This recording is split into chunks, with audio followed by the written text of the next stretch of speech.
لله رب العالمين الحمد لله الذي هدانا لهذا وما كنا لنهتدي لولا أن هدانا الله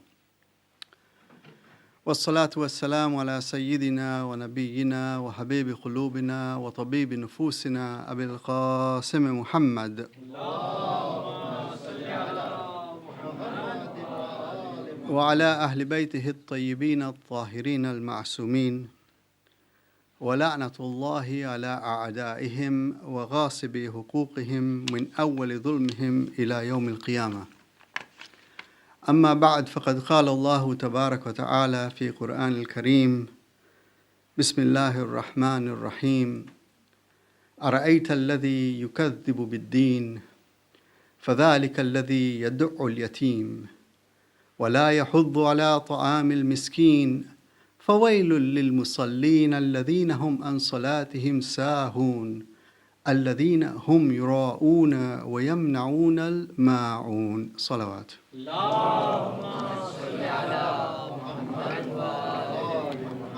I seek Allah's protection from shaitan, who is the cursed one, and I start in the name of Allah subhanahu wa ta'ala, who is the most merciful and most kind. All praise is to Allah subhanahu wa ta'ala, who is the master, owner, ruler and controller of all the worlds. Indeed, all praise is to Allah subhanahu wa ta'ala, who has guided us to this right path of Islam, and had He not shown us of this true way, we would have been of those who are lost. Our choicest greetings to our Holy Prophet Muhammad sallallahu alayhi wa sallam and his pure family, and may Allah's curses rain on their enemies and those who usurp their rights from the commencement of their iniquity to the day of Qiyamah. Allah subhanahu wa ta'ala draws our attention in the Holy Quran and is the verses of the 107th surah of the Quran. It's almost the end of the Quran, which is titled Al-Ma'un, where Allah subhanahu wa ta'ala tells us, Bismillahir Rahmanir Rahim, in the name of Allah, the most beneficent, the most merciful. أَرَأَيْتَ الَّذِي يُكَذِّبُ بِالدِّينِ. Do you not observe and notice he who belies the religion? فَذَلِكَ, and then he qualifies it. فَذَلِكَ الَّذِي يَدُعُّ الْيَتِيمِ. And these are the people who are the enemies of the orphans. أَرَأَيْتَ الَّذِي يُكَذِّبُ بِالدِّينِ فَذَلِكَ الَّذِي يَدُعُّ الْيَتِيمِ وَلَا يَحُضُّ عَلَى طَعَامِ الْمِسْكِينِ. And they don't encourage others to feed those who are poor and needy. فَوَيْلٌ لِلْمُصَلِّينَ الَّذِينَ هُمْ عَنْ صَلَاتِهِمْ سَاهُونَ.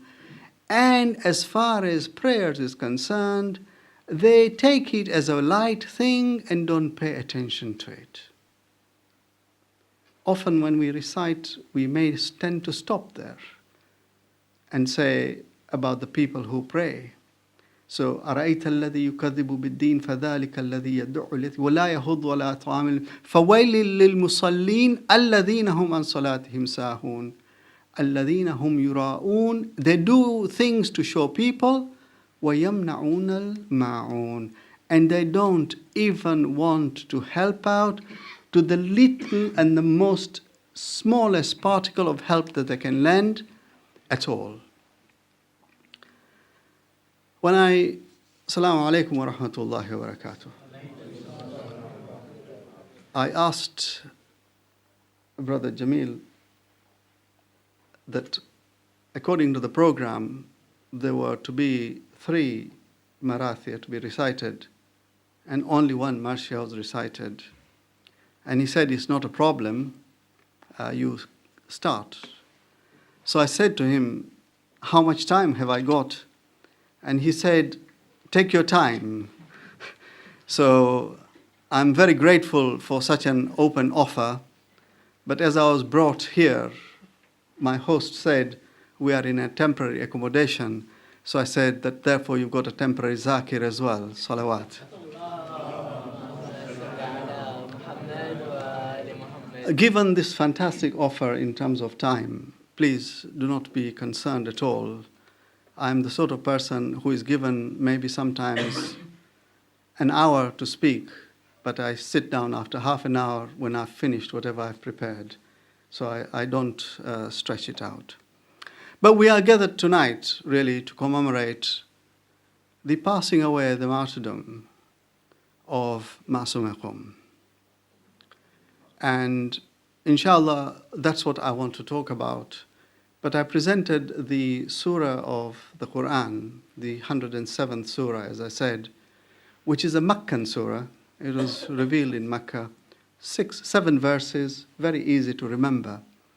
And the reason why I put this forward is there is a lot of, at the moment, this great desire in the communities, in the Muslim communities in particular, to do a lot of da'wah work and try to convert people to Islam and Shiaism in particular. A very laudable undertaking, and I have no problems with it at all. But I would like to posit to you that if you really want to do da'wah work in the community, and those who are in the printing business in the community, I apologize, just printing leaflets and pushing them in letterboxes or just giving them in the streets does not serve a purpose. The printer may do you a special deal, because it's Islamic, so he doesn't keep a profit on it. But nonetheless, let's think of the bigger picture. And this surah, the beauty about the Quran, and this surah in particular. I mean, every time one reads the Quran, one discovers something new. As a great thinker said, reciting the Quran is like peeling an onion. As you peel it, another layer appears. But as Maulana Rumi says, it's like a bride. Every time you remove that veil, you still can't see the face. There's another veil and another veil. This is the beauty of the Quran. And every time you read it, you find something different. Before I go on, it's just something came into my mind. I won't say I'm old, because I'm not old. So I'm not old at all. But I have read the Quran a few times in my lifespan. And if we take the verse of Surah Al-Baqarah, which all of us, we're not Hafiz of Quran. Well, my apologies. You may be Hafiz of Quran, I'm not Hafiz of Quran. But the majority of the people, if you say Surah Al-Baqarah, the first verse stays in the mind because we are taught it and you remember it, which goes Bismillahir Rahmanir Rahim, Alif Lam Mim, ذَلِكَ الْكِتَابُ لَا رَيْبَ فِيهِ هُدًى لِلْمُتَّقِينَ. No problem. We all even know what it means. Alif Lam Mim and ذَلِكَ الْكِتَابُ لَا رَيْبَ. This is the book, there's no doubt in it. هُدًى لِلْمُتَّقِينَ, a guidance for those who have taqwa. Only a few weeks ago, I was listening to a Qari reciting. It's the first time I had downloaded. I go for free downloads. So on my phone, they gave you a free download for this whole of the Quran of various Qaris. And I was gobsmacked. I was shocked. Because he recited it. Bismillahir Rahmanir Rahim. Alif Lam Mim. ذَلِكَ الْكِتَابُ full stop. لا ريب فيه هدى للمتقين. لا ريب sorry. Alif Lam Mim ذَلِكَ الْكِتَابُ لا ريب full stop. فيه هدى للمتقين. Which just changes the whole stress of that verse. Because now what he is saying, what it's supposed to say, Alif Lam Mim ذَلِكَ الْكِتَابُ لَا رَيْبَ. This is the book, there's no doubt. فِيهِ هُدًى لِلْمُتَّقِينَ. In it is guidance for those who have got taqwa. The stress has changed. I got so confused. I went to Sheikh Murtaza Bandali and I said, I am totally lost. It is the first time in my life that I have heard it recited in this way. And he said, let's have a look at the Quran. So we pulled the Quran, and it clearly shows in there that you can have two different types of reading for this verse. And if we take this alternative reading of the verse, it brings a whole different dimension to the Quran and the message that it is in there. And indeed, this comes back to that there is no guidance but from that house of which Allah subhanahu wa ta'ala tells us, إِنَّمَا يُرِيدُ اللَّهُ لِيُذْهِبْ عَنْكُمُ الرِّجْسَ أَهْلَ الْبَيْتِ وَيُطَهِّرَكُمْ تَطْهِيرًا.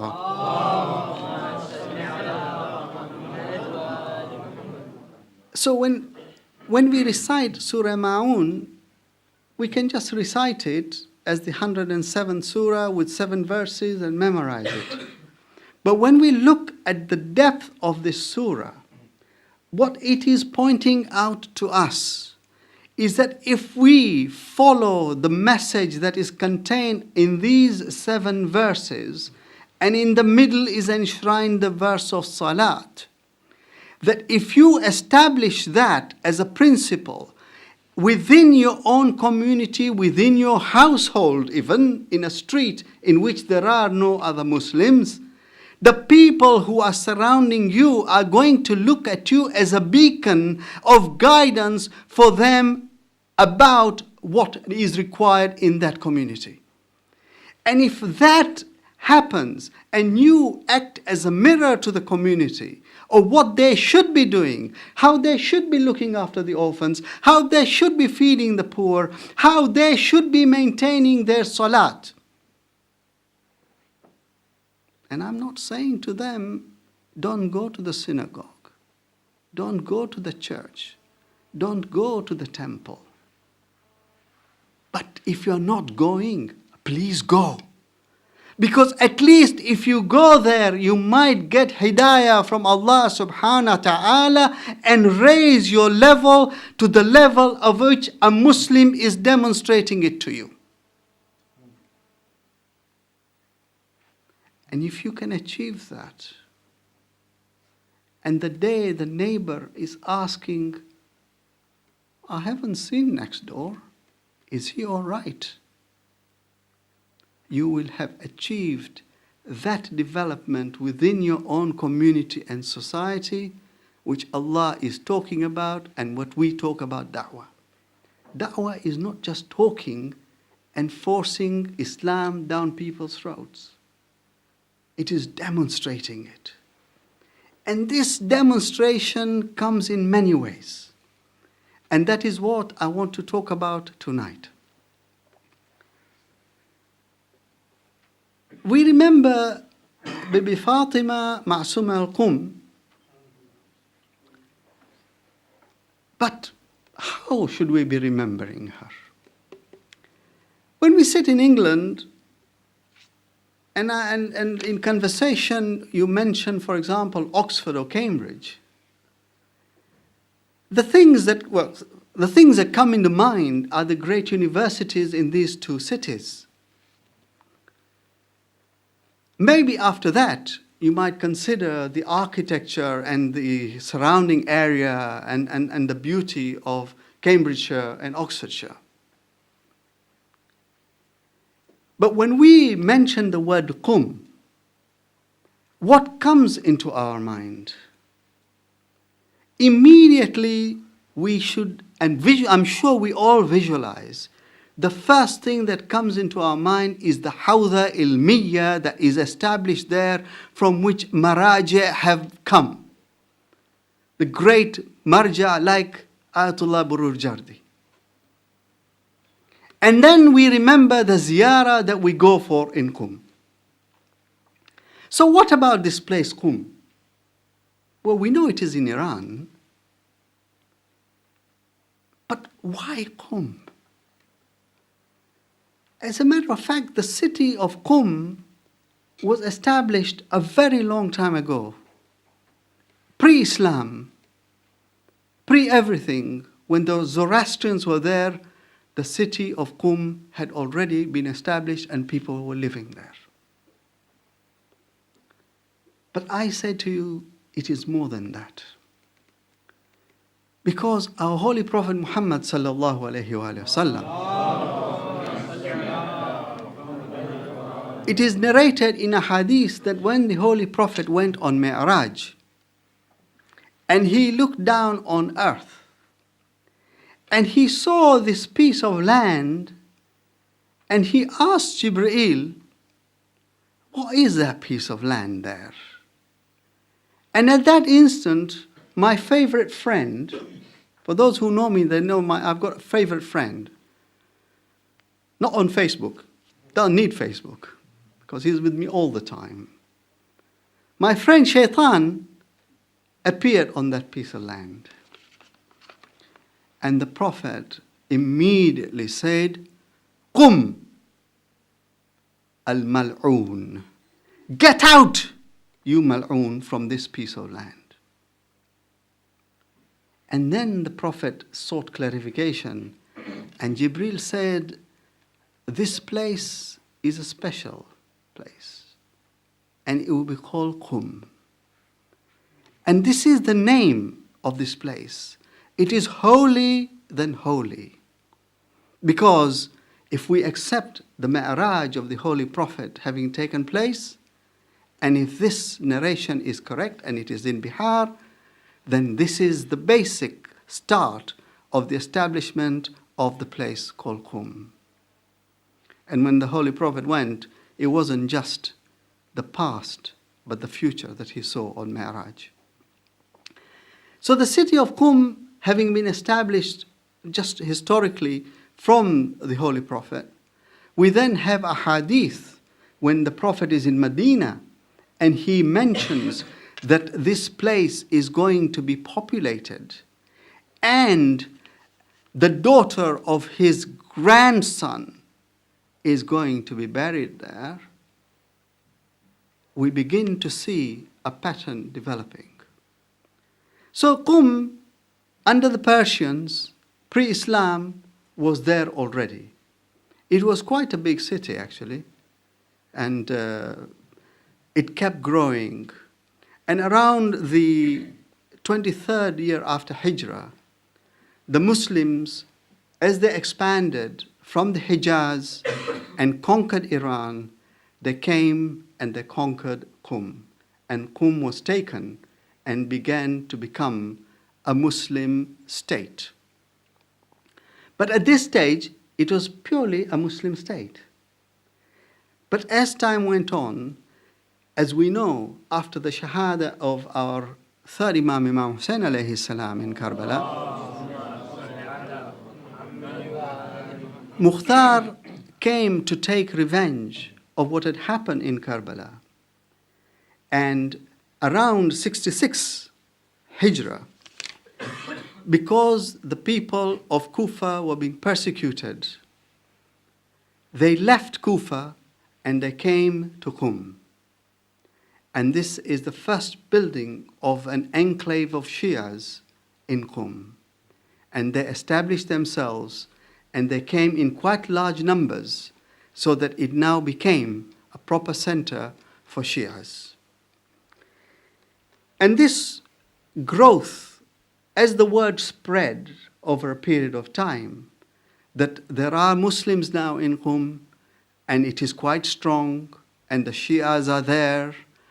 Around 83 AH, after Hijrah, people from Yemen, the Ash'arites, they moved there as well, and they came and joined the first group of people in Qum. And this began as the proper city, and Shiaism became very, very strong and prevalent in there. Now, as far as who is Bibi Fatima, the daughter, whose daughter was she? She was the daughter of Imam Musa Kadhim alayhi salam. This is that Imam whom Harun called and imprisoned him in Baghdad. And so he had no chance of being with his family. But Bibi Fatima, when she was born, the gap between her and her brother, Imam, the eighth Imam, Imam al-Rida alayhi salam, was 25 years. That is the gap. So you can see that the mother, about after 25 years after Imam was born, Bibi Fatima Masuma was born as well. And they lived for a while, and she had the instructions and help from her father, and they lived in Medina. But the knowledge that Bibi Fatima had developed and the knowledge that she had acquired over the period of time, even when the Imam was still, and she was still young, was so great. The hadith tells us that on one occasion, some people had come from Mecca, having performed Hajj, they had come to Medina, as is required, and we all hope to inshallah go, but they had questions to ask of the Imam. So when they came to the house of the seventh Imam, they were told, I'm sorry, but the seventh Imam is away at the moment. So they were quite disappointed, and they said, well, any idea when he's coming back? It's not like you get on the cell phone and say, what time are you coming back? They say, well, we don't know, because it depends on the traffic, how the horses, how the camels, they need a break and things like that. So we don't know what time it will be, but it'll be quite a while. So they left a set of questions, and they spent some time in Medina. They carried on doing other ziyarats and visiting the different places around Medina. But in the meantime, Bibi Fatima Masuma looked at these questions, and she prepared the responses to them. And when these visitors came to bid farewell to the house of the Imam, they were given this piece of paper with the answers to their questions. They said, thank you very much, and they proceeded back on their way to their own country. On the way, they met our seventh Imam, Imam Musa Kazim alayhi salam. So they greeted the Imam and said, Ibn Rasulillah, we're very sorry, we came to Medina, we were not able to meet you, but Allah has blessed us that we were able to do your ziyarat, even though we are in transit now. But we had a set of questions that we wanted to ask of you. So Imam said, and he said, we've been given some replies. So Imam said, let me just see, what are these replies?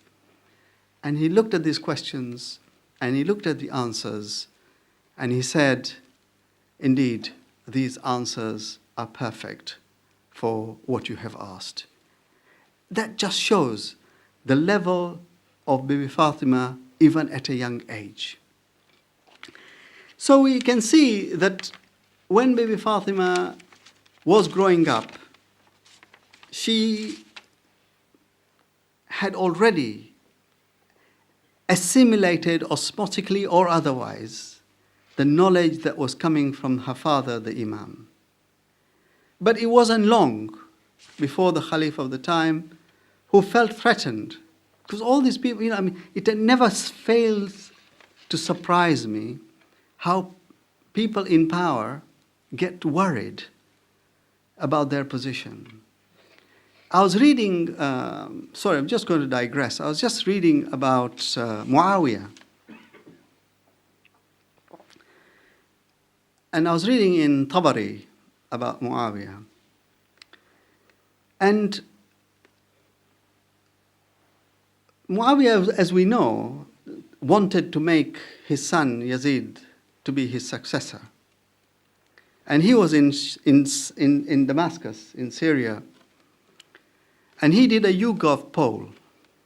We today do YouGov and find out what people think, So he did a poll to find out from the people what they thought, who should be his successor.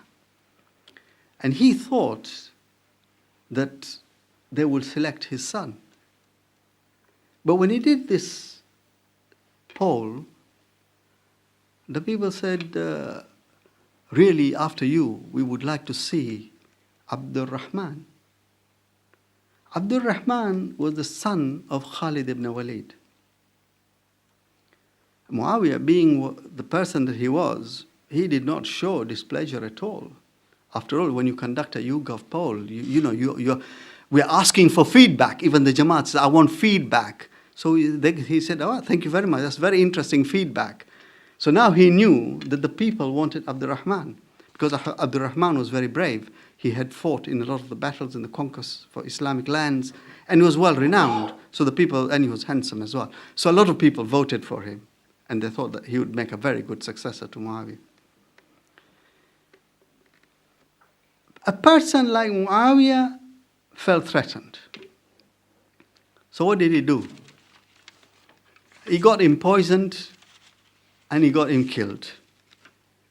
So the same way, when our seventh Imam was concerned, it was quite clear that as far as the Khalifa of the time, he was not happy with the situation and felt that Imam would have too much power.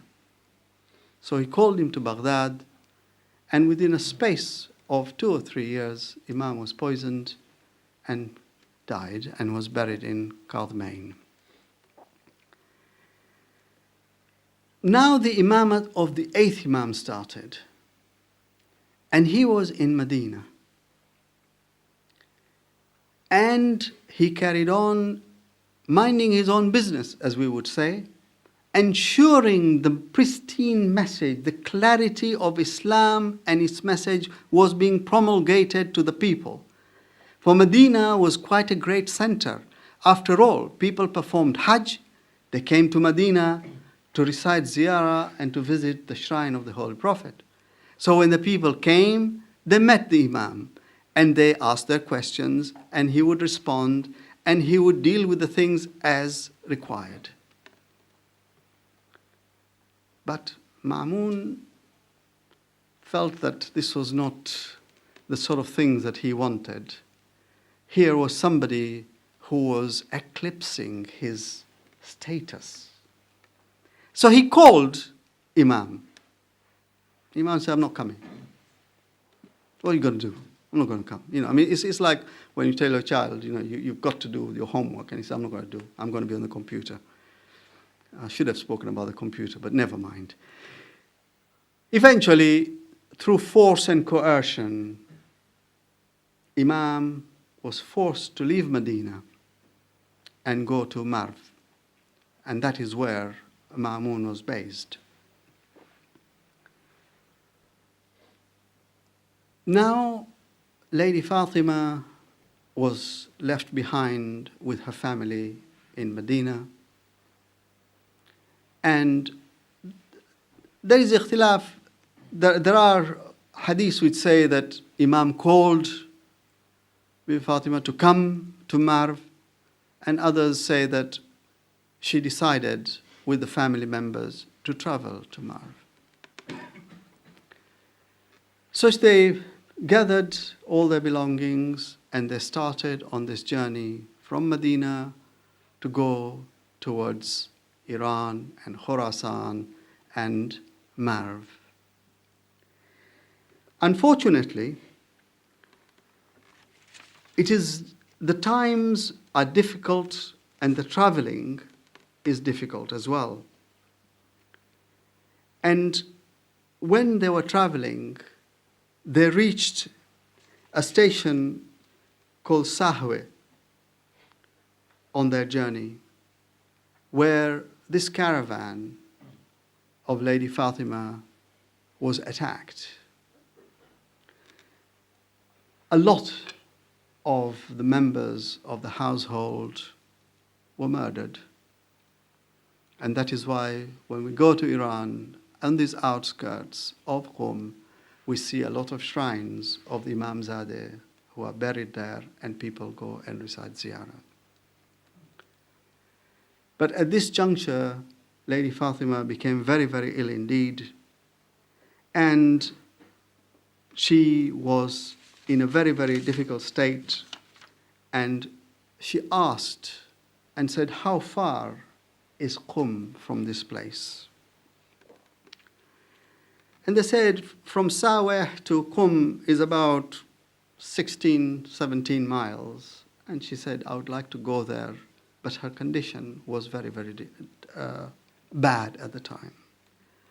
In Qum, the Shias who were there heard about what had happened at Saweh. And Sa'ad Ashari, Musa ibn Kharraj, who was a companion of the 8th Imam, he was in Qum. When his family heard about this, they traveled from Qum and they went to Saweh. And they collected Lady Fatima from Saweh and brought her to Qum. Now the hadith tells us that in Saweh, Lady Fatima was also poisoned, which eventually took its effect, so that when she came to Qum, after a few days, in the year 201 after Hijrah, she passed away. And she was buried in Qum. I'll leave that for the moment. The visitation, the establishment of Qum after that point has become such a tremendous matter that the 6th Imam, before this event, and the 8th Imam, all of them have confirmed that whoever visits Fatima in Qum is guaranteed Jannah. And the 8th Imam said, whoever visits Fatima in Qum is equivalent to him having visited me. And we know from the hadith, and we don't want to extend on it, that when we recite the ziyarah, in the same way when we go to the Qabristan, when we go to the cemetery, and we stand there before we enter the cemetery and we say, As-salamu ala ahli la ilaha illallah. We are greeting the people who have passed away. We know as Muslims, when somebody greets you, you respond. So therefore the Imam is saying, when you go to Qum and you recite the ziyarah of Bibi Fatima, not only does she respond, but I am responding too. And that center has become a powerful keg, a center point where knowledge emanates. That even, and it is narrated in the books, we've all heard of Mullah Sadra, I'm sure. Mullah Sadra was a great philosopher and metaphysicist. Even he records that when he had a philosophical problem that he could not resolve, he would go to the shrine of Bibi Fatima in Qum, he would sit there and pray and seek her guidance, and he says that there was never an occasion that he did not get a solution to his problem. And many ulama, if you read their works, you will find that that is something which they have all used in the sense of going to the haram of Bibi Fatima and seeking there. And that is why the ulama are so based there, because the power which radiates from Bibi Fatima, it affects the students there who really have come to study and gain knowledge. We are not bereft of that blessing. For when we recite the ziyarah, there are, people talk about internet and all this and whatever the new BT stuff is, that it is fine on fiber optics. For the imams and this, you don't need fiber optics. It's automatic. You open up your heart like your mirror and it will reflect the love that you have for the Imam and Bibi Fatima. And then see what you can do in terms of da'wah work, in terms of how you can raise your iman, how you can improve, that when you stand in salah, you do not fall into that category of those people in Surah Ma'un, alladhina hum an salatihim sahun. That they are these people who stand for prayers, but they are so careless, they are doing Allahu Akbar and they are thinking, have I received a text? Has that deal been done? Has my friend replied to my homework question? By the time they have gone to Sajda, Sorry. Talking about me. By the time I've gone into Sajda, I'm thinking, which rakat have I reached? But has my bank account received the monies that I was expecting to come through? And then I said to myself, I want to reach a higher level. It doesn't happen that way. It doesn't. So open up the heart to Bibi Fatima. But when she had passed away, they were wondering who is going to lead the burial. Lady Fatima's body had been washed, the ghusl completed, the coffin has been prepared, and she is ready to be buried.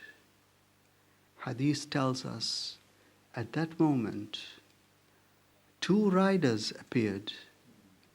Their faces were covered.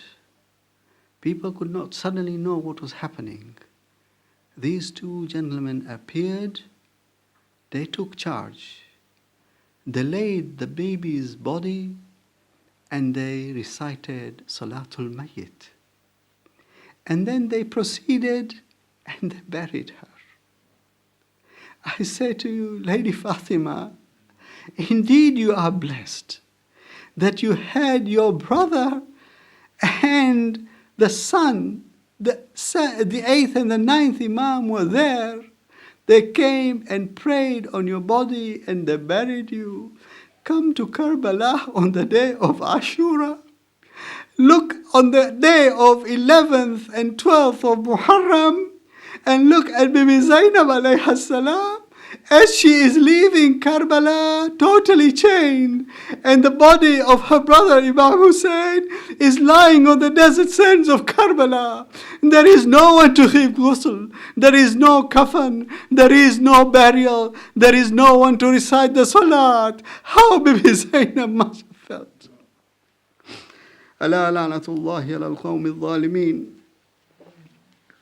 فسيعلم الذين ظلموا أي منقلب ينقلبون إنا لله وإنا إليه راجعون. Ya Allah, we beg you and beseech you, by the blessings of this great lady, Masuma al-Qum, that on this occasion, grant maghfirah to all our marhumeen. Ya Allah, by the blessings of this great lady, we beseech you to forgive our sins. Ya Allah, grant us hidayah to remain on the path of Islam and to have the love of the Ahlul Bayt all the time. For those, Ya Allah, who are unwell, grant them shifa by the blessing of Lady Fatima. Ya Allah, those who are in difficulties, remove their difficulties. Those who are in debt, remove their debt. And those who are studying, Ya Allah, grant them tawfiq to carry on with their studies and grant them success. Ya Allah, fulfill the wishes of the marhumeen, of the mu'mineen, and whatever they wish, grant it to them if it is for their good. Surah Al-Barakat Al-Fatiha.